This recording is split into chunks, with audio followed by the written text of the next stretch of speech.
बड़ी बात प्यारे साथियों, एजुसला में आपका स्वागत है। जैसा कि आप जानते हैं, आज हमारा क्रिया का तृतीय अध्याय है।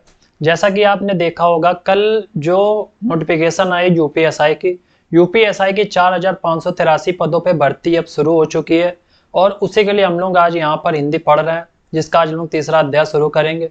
तो चलिए शुरू करते हैं। क्रिया का तीसरा अध्याय। पिछली क्लास में मैंने आपको क्या पढ़ा दिया था? प्रयोग के आधार पर क्रिया के कितने भेद थे। ठीक, जैसा कि आपको पता होगा, प्रयोग के आधार पर क्रिया के भेद।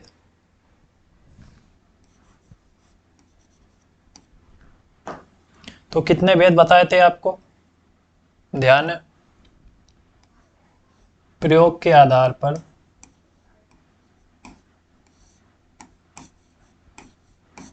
क्रिया के 5 भेद, 5 भेद बताए थे आपको। ठीक, प्रयोग के आधार पर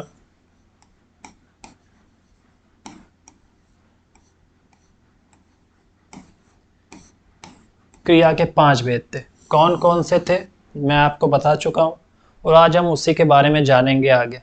तो पहला कौन सा था? पहले कौन सी क्रिया थी? पूर्वकालिक क्रिया। पूर्वकालिक क्रिया। ठीक, तो पूर्वकालिक क्रिया क्या होती हैं?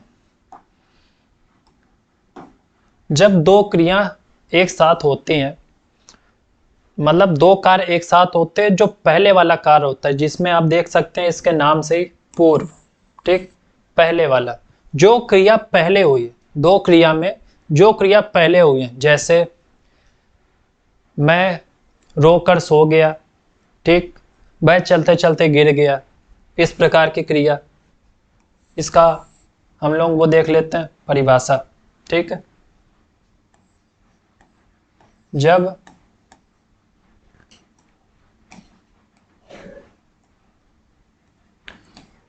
किसी कार्य के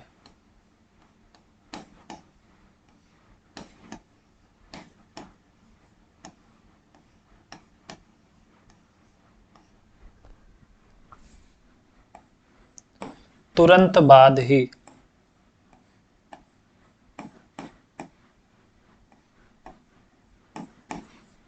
दूसरे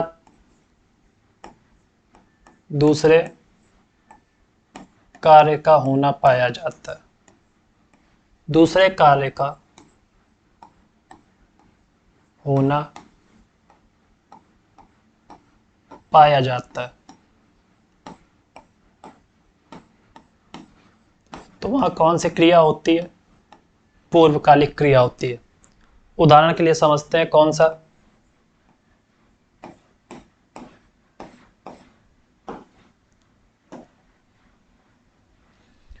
तुरंत बाद ही दूसरे कार्य का होना पाया जाता है, तो वहां पर पूर्वकालिक क्रिया होती है। उदाहरण के लिए देख लीजिए, वह पढ़कर सो गया। तो यहां पर आप देख रहे हैं कितनी क्रिया है। ठीक, पहली क्रिया हो गई पढ़ना, दूसरी क्रिया होगी सोना। तो यहां दो क्रिया हुई है। पहली कौन सी हुई है? पहले उसने पढ़ा है और फिर सो गया है। ठीक, तो पहली क्रिया कौन सी हुई? पढ़ना। ठीक, तो यहां पर पढ़कर जो है, तो ये होगी पूर्वकालिक क्रिया। ठीक, इसी को हम लोग बोलेंगे पूर्वकालिक क्रिया। ठीक, तो ये हमारी पहली हो गई पूर्वकालिक क्रिया। अब हमने दूसरी कौन सी पढ़ी थी? पूर्वकालिक क्रिया के बाद हम लोगों ने पढ़ा था प्रेरणार्थक क्रिया। प्रेरणार्थक क्रिया को समझेंगे। दूसरी कौन सी थी? प्रेरणार्थक क्रिया।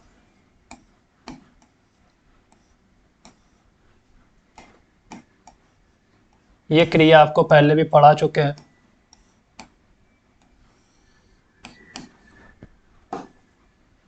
जब कोई कार्य किसी अन्य व्यक्ति द्वारा कराया जाता है, तो वहां ही प्रेरणार्थक क्रिया होती है। ठीक है, कार्य यानी क्रिया किसी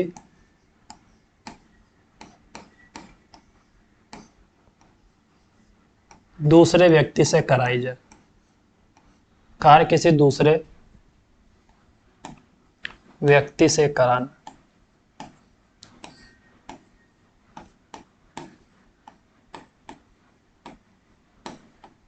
वहां पर कौन सी क्रिया होगी? प्रेरणार्थक। उदाहरण के लिए समझते हैं, तो उदाहरण इसका हो जाएगा, राम ने श्याम से पत्र लिखवाया। राम ने श्याम से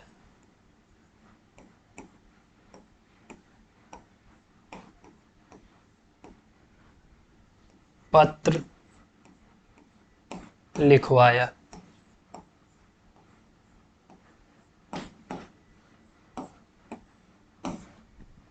तो यहां पर राम ने जो काम कराया है, किससे कराया? श्याम से। पत्र लिखवाया श्याम ने, ठीक, और लिखवाया किसने? राम ने। तो यहां पर कौन सी होगी क्रिया? प्रेरणार्थक क्रिया। ठीक है, अब हम तीसरी क्रिया की ओर बढ़ते हैं। तीसरी क्रिया हमने आपको क्या बताई थी?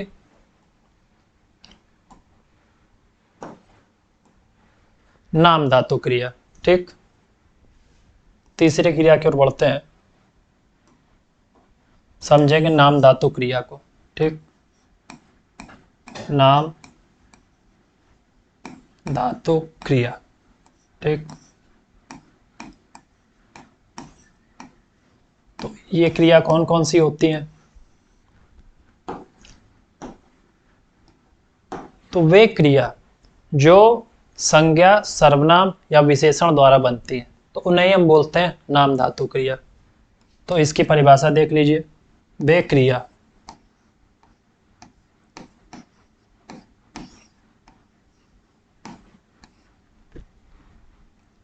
जो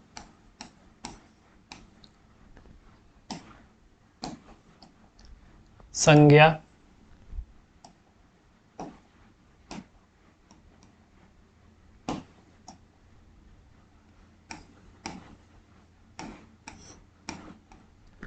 सर्वनाम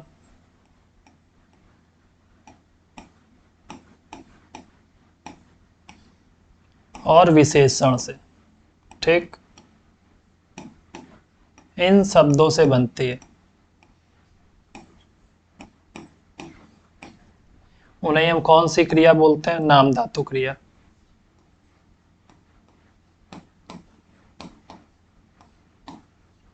ठीक, किस किस से बनती है? पहली संज्ञा से या सर्वनाम से या फिर विशेषण से। ठीक, तो वहां पर कौन सी क्रिया होगी? नाम धातु क्रिया। उदाहरण के लिए देख लीजिए आप,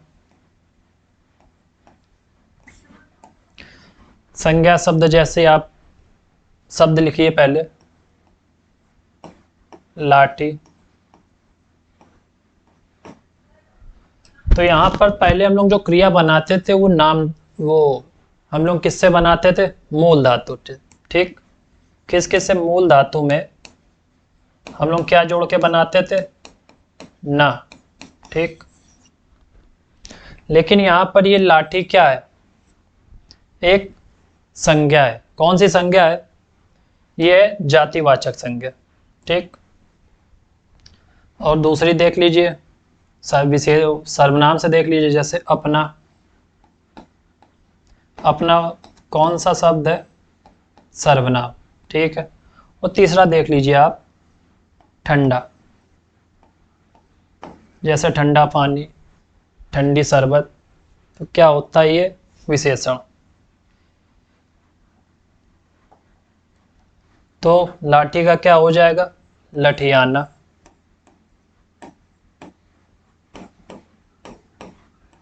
ठीक है, तो ये कौन से शब्द से बनी है? ये संज्ञा शब्द से बनी है।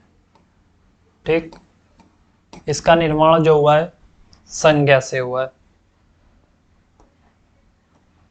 अपनाना, अपना का हो जाएगा अपनाना।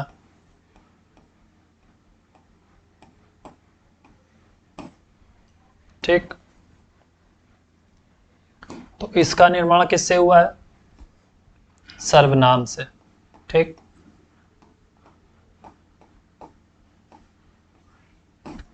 और ठंडा का क्या हो जाएगा?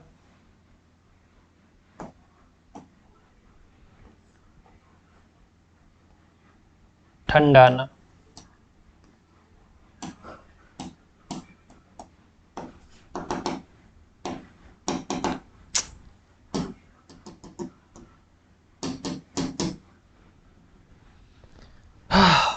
बड़े बड़ी चीजें।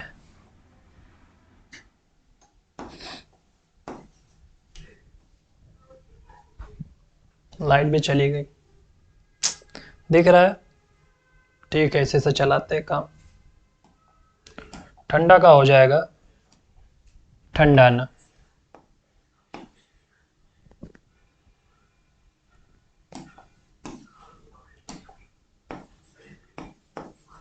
ठीक, और जो ये शब्द बना है किससे बना है? ये बना है आपका विशेषण से।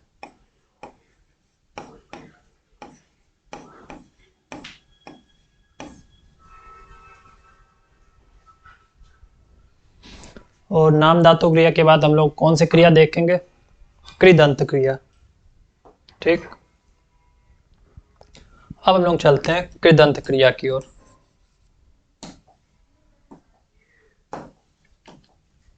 चौथी कौन सी होगी?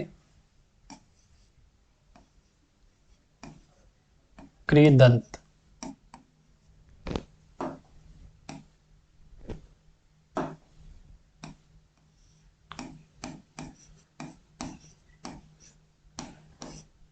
वे क्रिया जिनमें ना प्रत्यय नहीं होता है, ठीक है, तो वह क्रिया कौन सी होती है?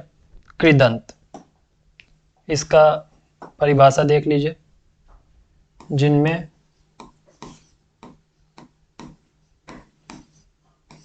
ना प्रत्यय, प्रत्यय जो बाद में लगते हैं, ठीक, प्रत्यय नहीं होता, वहां पर हो जाएगी कृदंत क्रिया। जैसे देख लीजिए, खेल। ठीक, तो ये हो गई आपकी कृदंत क्रिया। खेल हो गई। दूसरी देख लीजिए आप, चल।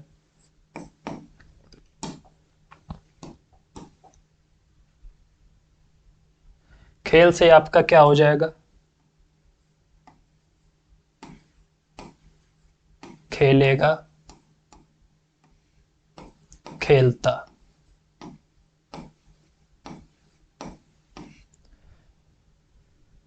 और चल से क्या हो जाएगा आपका? चलेगा और चलेगी। इसमें जो प्रत्यय है वो ना नहीं है। ठीक, क्या है यहाँ पर आ गया आपका? एगा, यहाँ पर एगी। ठीक, और यहाँ पर भी एगा और यहाँ पर ता। ठीक है, यहाँ पर ना प्रत्यय नहीं है, इसलिए यहाँ पर कौन सी क्रिया होगी? कृदंत क्रिया। अब इसके बाद हम लोग अपनी पांचवी जो थोड़ी बड़ी क्रिया है उसकी तरफ चलेंगे। कौन सी है? संयुक्त क्रिया। अब हम जानेंगे संयुक्त क्रिया के बारे में। सैमसंग के भी डिजिटल बोर्ड बताइए, करते हैं।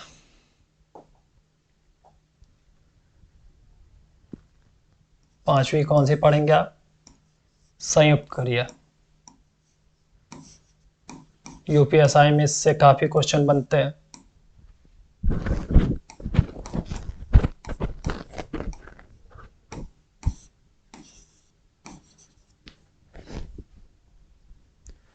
जैसे पिछली भर्ती यूपीएसआई की कब आई थी? 2021 में। और उससे पहले कब आई थी?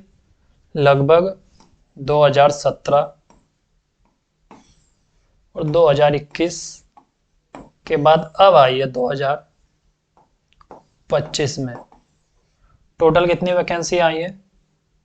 लगभग 4,583 वैकेंसी है। समझ रहे हैं आप? तो इन्हीं वैकेंसी को लेके हम लोग भी शाम एक वीडियो अब आपको, जो प्रीवियस ईयर होते हैं जितने भी क्वेश्चन आए हैं सारे शिफ्ट में, हर शिफ्ट के वो 40 क्वेश्चन की प्रीवियस ईयर जो सीरीज है वो चलाएंगे।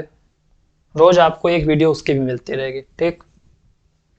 तो संयुक्त क्रिया किसे बोलते हैं आपको पता है? जब एक ही कार्य में एक से अधिक क्रिया होती है, ठीक। जब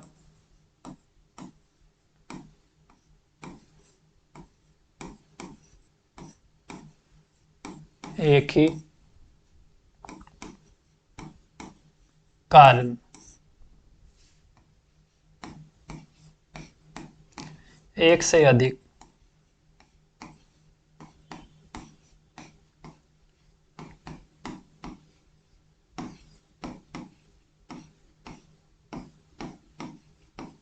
क्रिया पाई जाए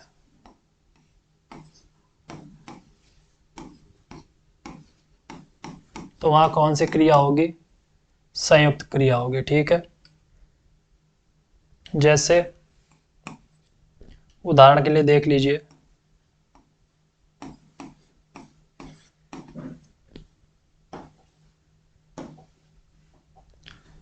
वह मुझे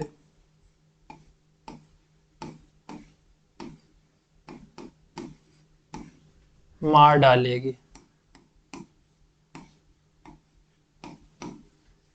ठीक। तो यहां पर कितनी क्रिया हो गई? दो क्रिया, ठीक। कौन कौन सी?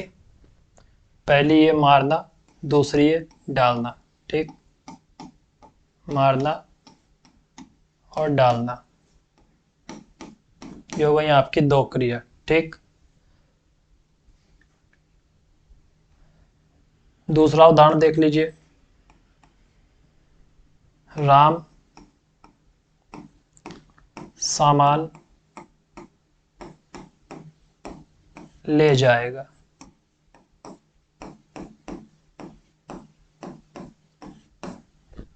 यहां पर भी कितने क्रिया हुई? एक ही, लेना और जाना।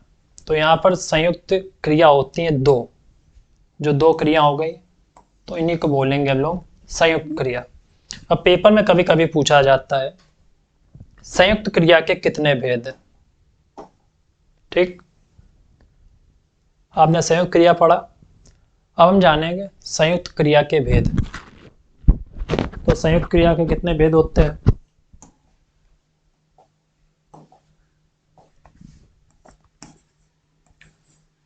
संयुक्त क्रिया के कुल भेद।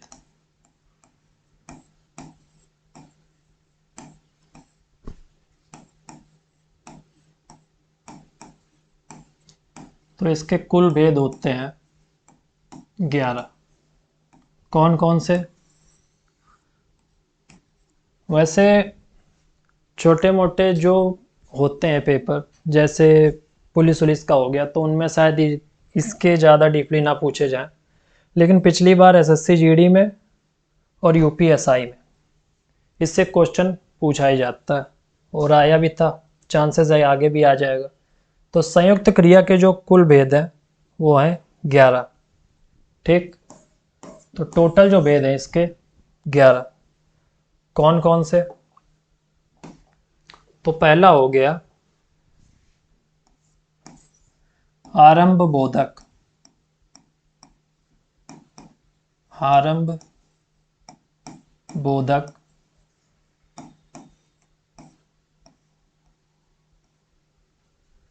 संयुक्त क्रिया,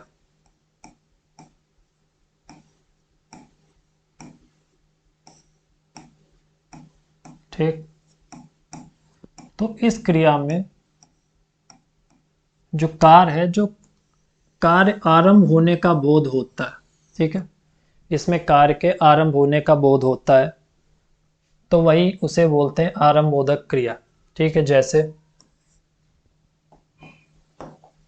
उदाहरण के लिए वर्षा होने लगी।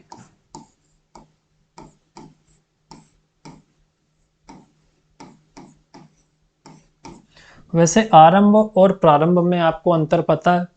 एक होता है आरंभ और एक होता है प्रारंभ। ठीक, तो इसमें अंतर बहुत ही मामूली सा होता है। जैसे आरंभ वो होता है जब आप पहली बार कोई चीज़ शुरू कर रहे हैं, जिसका आप आरंभ कर रहे हैं, मतलब आपने अभी अभी +2 पार किया है और आप एसएससी की तैयारी कर रहे हैं, तो उसे आप बोलेंगे आरंभ। ठीक, अब आप जो चीज़ आपने आरंभ कर दी, अब उसको आपने बीच में कुछ समय के लिए रोक दिया, जैसे 1-2 साल नहीं करी, और फिर आपने वही कार्य फिर से शुरू किया, एसएससी की तैयारी फिर से शुरू की दोबारा, तो उसे हम लोग बोलते हैं प्रारंभ। ठीक है, आरंभ के बाद ही प्रारंभ का उदय होता है। समझ में आई बात? तो उदाहरण आपने देखा, वर्षा होने लगी। और दूसरा उदाहरण देख लीजिए, राम पढ़ने लगा। ठीक, तो ये हो गया आपकी आरंभ बोधक। ठीक है, और दूसरा कौन सा होता है? दूसरा होता है समाप्ति बोधक। समाप्ति बोधक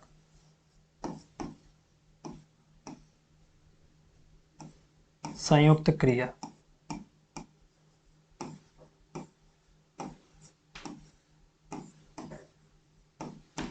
समाप्ति मतलब अंत, बोध मतलब ज्ञान। जो किसी कार्य के समाप्त होने का ज्ञान कराता है, उसे हम लोग बोलते हैं समाप्ति बोधक क्रिया। ठीक है, इसका उदाहरण देख लेते हैं। राम नहा चुका।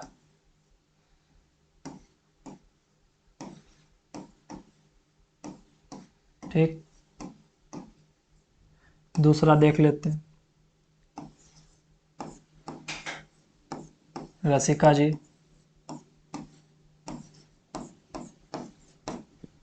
खाना खा चुकी।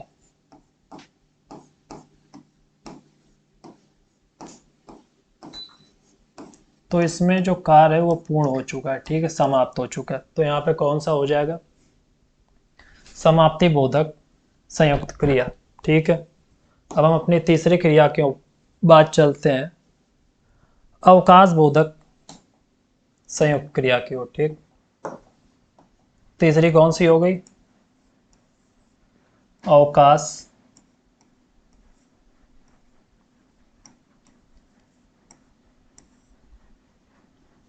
बोधक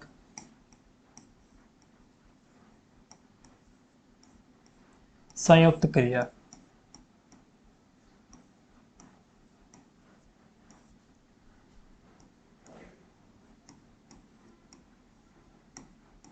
ठीक है, अवकाश बोधक का मतलब जिसमें आपको अवकाश दिखे, मतलब यानी गैप। अवकाश मतलब यानी गैप हो जाता है। जैसे आप कोई काम कर रहे हैं, 4 दिन आपने काम किया, 5वें दिन आपने अवकाश ले लिया और 6वें दिन फिर काम कर लिया, तो वो जो एक दिन का गैप हुआ है उसे ही हम लोग बोलते हैं अवकाश बोधक। और इसका उदाहरण देख लीजिए,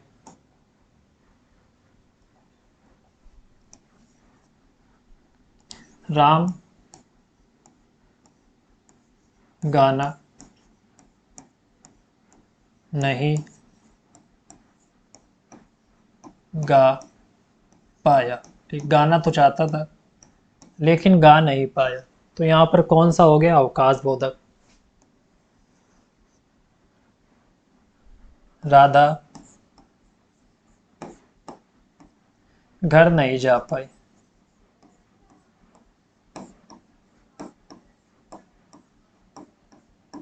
तो यहाँ पर क्या हो गया? अवकाश बोधक। ठीक, अब ये हो गए 3 हम लोगों की। चौथा कौन सा हो गया? अनुमति बोधक हो जाता है हम लोगों का।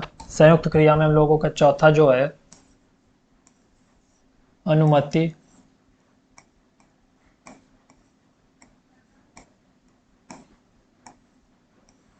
बोधक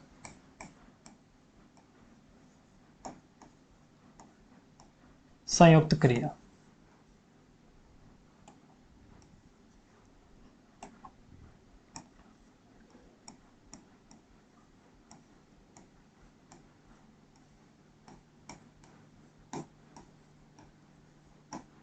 अनुमति यानी किसी से इजाजत मांगना या किसी को इजाजत देना, अनुमति दे देना।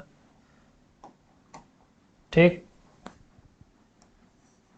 तो इसका उदाहरण हो जाएगा राम को बोलने दो।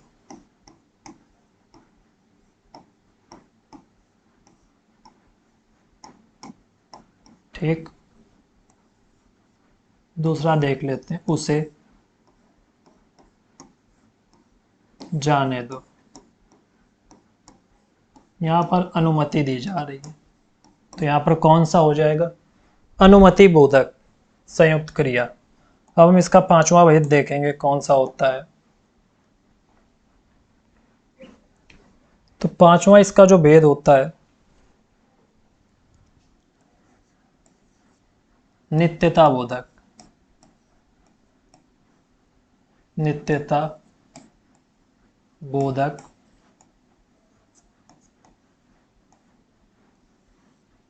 संयुक्त क्रिया।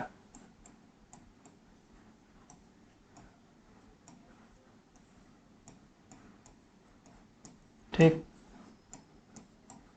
नित्यता आपको पता है क्या होती है? निरंतरता, मतलब लगातार।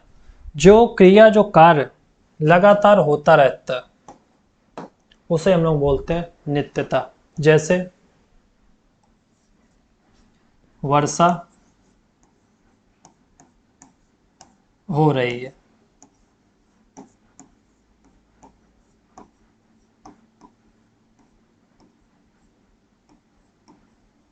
ठीक, और निरंतरता में क्या हो जाता है? जैसे आपका जो दिल है, आपका जो दिल है आपके प्रिय सखी के लिए धड़कता रहता है। ठीक है, दिल धड़कता रहता है,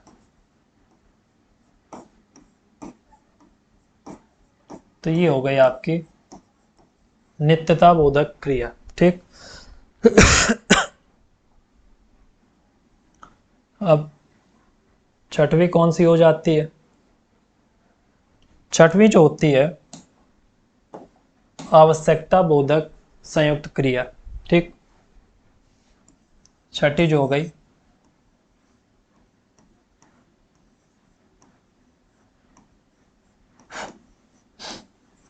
आवश्यकता बोधक संयुक्त क्रिया।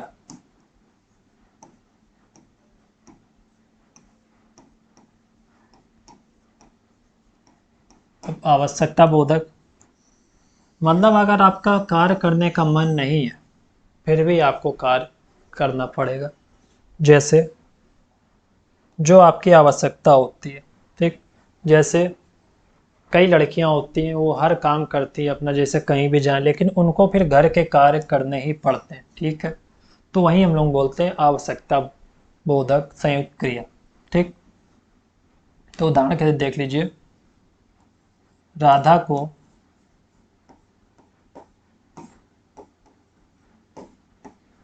घर का कार्य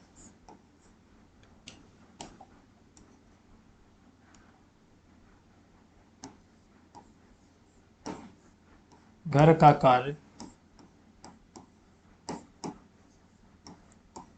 करना पड़ा।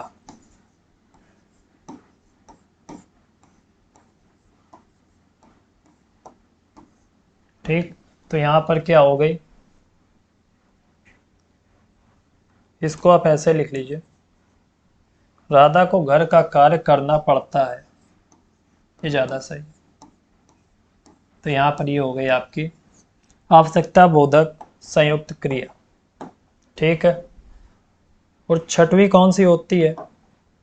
छठवीं आपने पढ़ ली, सातवीं कौन सी होती है? तो सातवीं होती है निश्चय बोधक, सर्टेन, निश्चय बोधक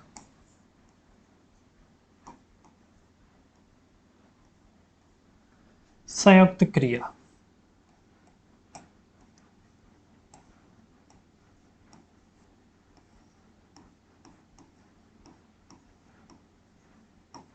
ठीक, तो निश्चय मतलब अब आप कोई काम निश्चय ही करेंगे। ठीक है, तो इसका उदाहरण देख लेते हैं। राम ने कहा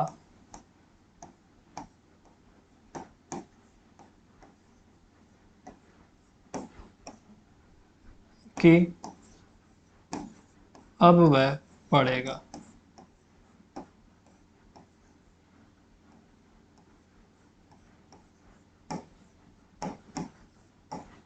तो ये आपकी निश्चय हो गई। तो यहाँ पर कौन सी हो गई?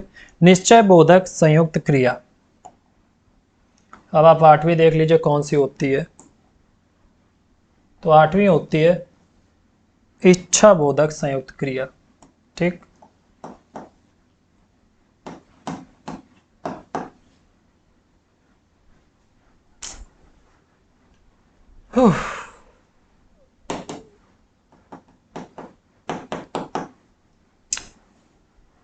क्या कर सकते। आठवीं हो गई इच्छा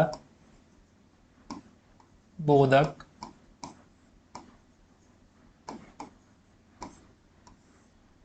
संयुक्त क्रिया।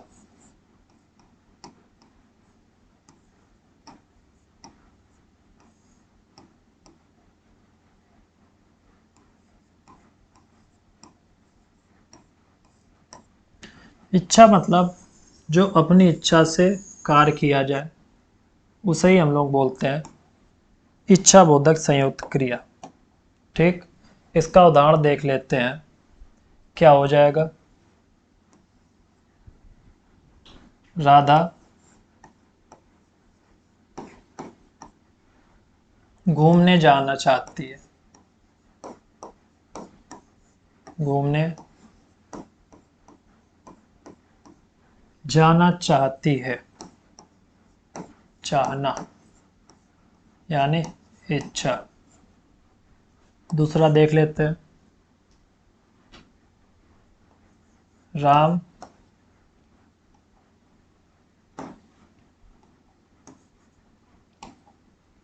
दीपक अपनी प्रिय सखी से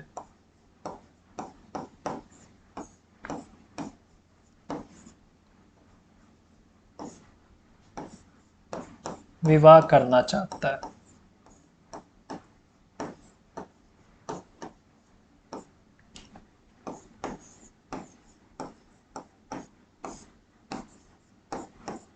तो यहाँ पर कौन सी क्रिया हो जाएगी?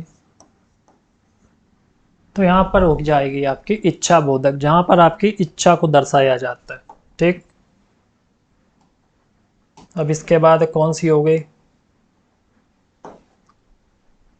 नवी जो होती है अभ्यास बोधक संयुक्त क्रिया।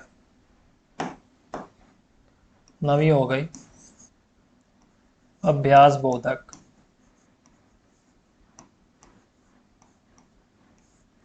अभ्यास बोधक संयुक्त क्रिया।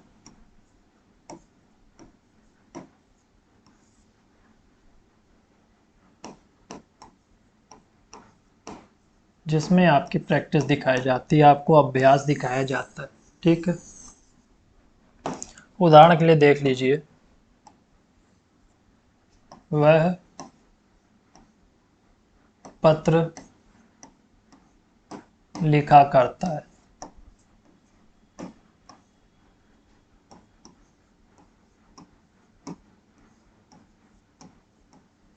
वह मैच खेला करता है। इस टाइप के जितने भी हो गए आपके, ये हो गए आपके अभ्यास जिसमें प्रैक्टिस दर्शाई जाती है। ठीक, अब 10वीं कौन सी हो गई? 10वीं हो गई आपकी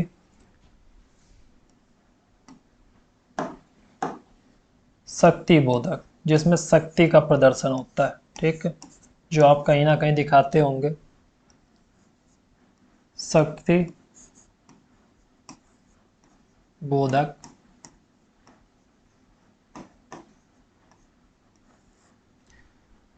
संयुक्त क्रिया।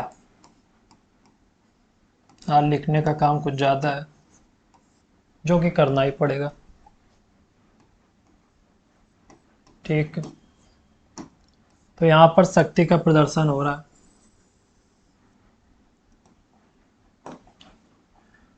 जैसे दीपक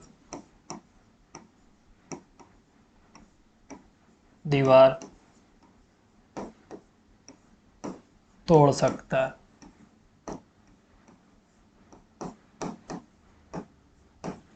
राम वेट लिफ्टिंग कर सकता है। इस टाइप में जितने भी शक्ति का जिसमें प्रदर्शन होता है, तो वहाँ पर हो जाएगा आपका शक्ति बोधक संयुक्त क्रिया। अब हम अपने लास्ट जो 11वीं है उसकी ओर चलते हैं। तो 11वीं कौन सी हो जाएगी? जो 11वीं है वो है पुनरुक्त बोधक संयुक्त क्रिया। ठीक, आज कुछ ज़्यादा हैंग कर रहा है।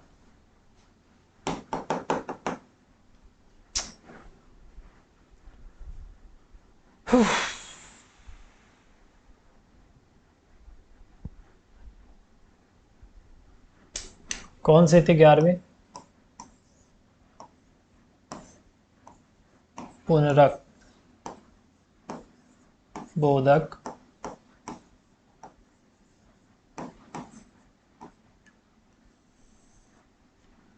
संयुक्त क्रिया।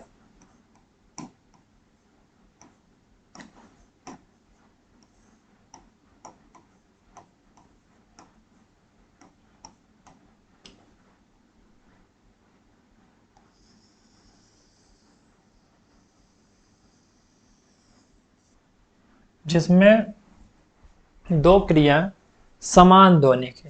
ठीक, समान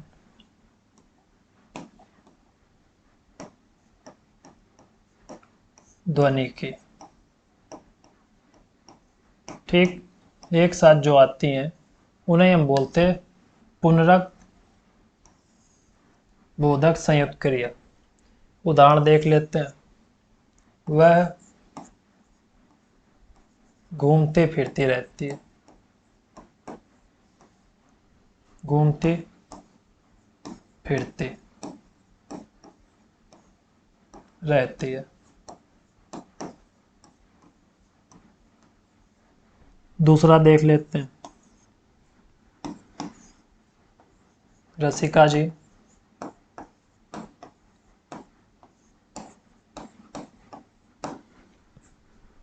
घर आया जाया करती हैं।